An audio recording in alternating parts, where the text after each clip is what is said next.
In this week's KOTA Cares, we're highlighting the Tanka Fund and its mission to return the buffalo to native lands and communities. Jasmine Davis has more on their efforts to restore buffalo into school programs. Buffalo is a sacred relative in native culture, once central to food, clothing, and tradition. Since 2014, Tanka Fund has supported native buffalo caregivers through animals, grants, and resources across all U.S.-based tribes. Now they are working with other organizations to bring buffalo meat back into school programs, reviving native food practices and reconnecting youth to their culture. When you bring the buffalo back into the schools, it becomes a daily part of life again.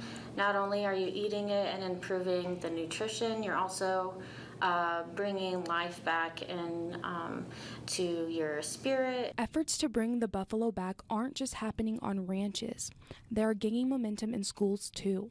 More educators and communities are recognizing the cultural and nutritional value the buffalo brings to native youth. Today, we're seeing like an increase of native ranchers and even schools actively seeking out ways to bring buffalo back, and whether it's starting their own buffalo herd or integrating it into their cultural programs.